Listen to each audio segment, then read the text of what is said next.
I had some people write to me, well, they didn't win. Why? And I understand that they didn't win, but there's a lot that goes into being a president of a Yeah. major organization. Yeah. And they are respected. They did things the right way by the alumni.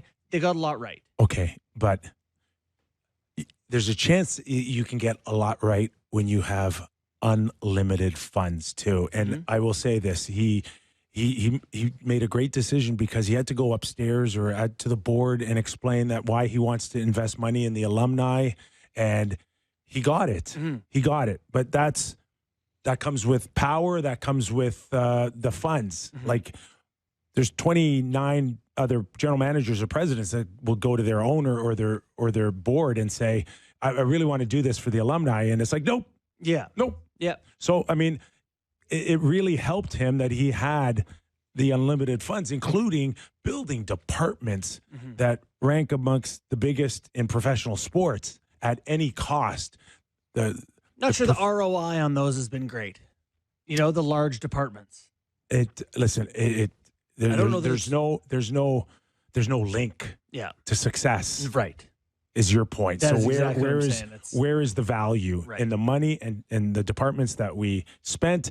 And I'm sure as we're speaking, they're combing through that right now. Yeah. I would say that to your point about the punchline thing, I think he came in and they were a punchline for one reason, but I wouldn't say with him leaving, they're any, like on the way out, I'd say they're a punchline in a different way. Like like as a fan, looking across the league, and people are always going to hate on Leaf fans, but like his decision, which ultimately it is, to stick with the core four and try to see it through, and not trade Marner when they had the chance, not trade Willie when they had the chance, whatever with Matthews, all these different things. His decisions, led to where we are now. Correct. And Sam, you're a punchline because you're not winning the Stanley Cup, not because you don't matter. But it felt like the Leafs didn't matter. Sure, that's for sure. But like the playoff failures of these guys where they've won 2 rounds over their 9 and their first round stuff and all these different punchlines that have come with it. Yeah. Like I understand and I respect his decision to be committed to a core four, and I understand, but he needed to pivot earlier. That's what people will remember is that you double down and you triple down on the quadruple same group, down. Quadruple down. How do you say 9 down? On the same group when others said, that's enough. And and it's really hard now that, and you wrote about Marner today, and Toronto Star today. It's a really, I'm sure, part of what was talked about today at their meeting before he was eventually, not having his contract renewed.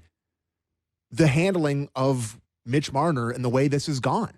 Like, I don't know how that isn't a big time factor in being the president. Like, that is a huge. Well, it's a big deal because you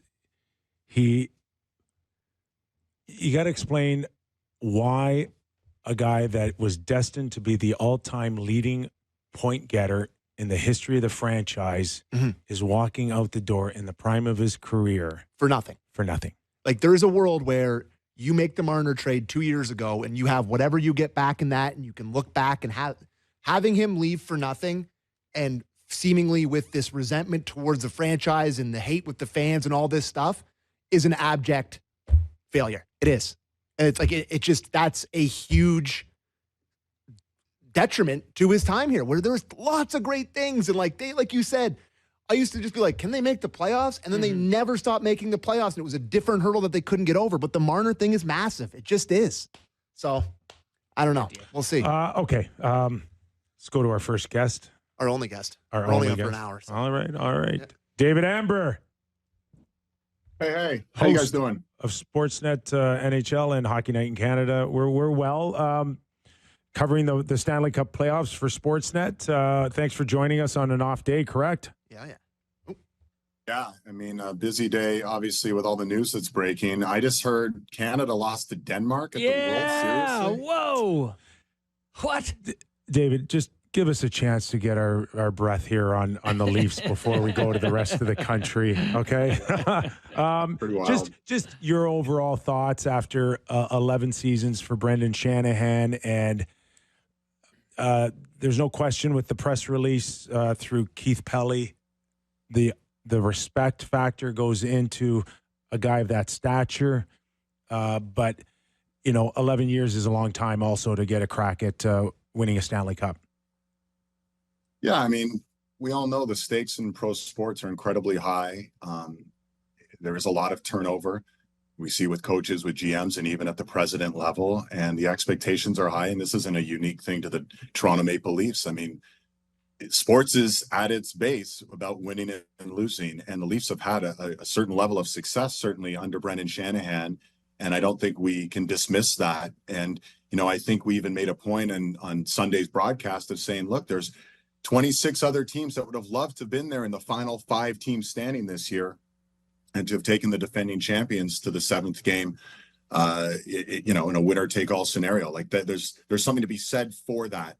But when that is the greatest achievement that's been accomplished through a 10-year tenure, with the expectations to be much, much higher based on, the skilled players at the Leafs' disposal, and all the expectations that came with getting these skilled players lined up, and where this franchise was hoping to go, there's been an equal amount of disappointments, and then there's going to be change because of those things. So, I think Brendan Shanahan could probably be really proud of some of what's taken place in his tenure leading the Maple Leafs, and I'm sure there'd be some missteps along the way that he'd like to have do-overs, and he probably understands that.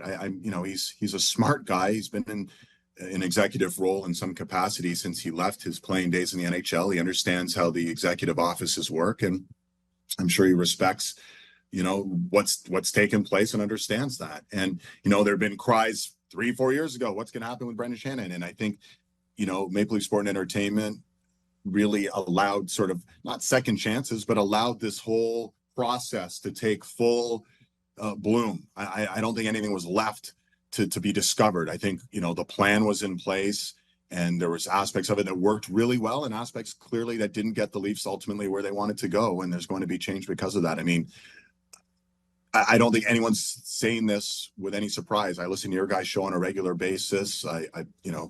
We're in the studio talking about these sorts of moments, and this has been sort of predicted or expected by many in the hockey community for some time, and today's that day. DA, you've been in your role for some time and following all these teams and the evolution of the president role. Am I out of my mind in feeling like, I don't know, when Brandon hired, it didn't feel like the president was so tied to direct hockey results. Like, I understand that when you're the top of the pyramid, you're on the hook at the end of the day, but it felt like the general manager was the player decider. Yeah, and just before you go on, DA, I know that Brendan was under that roof for many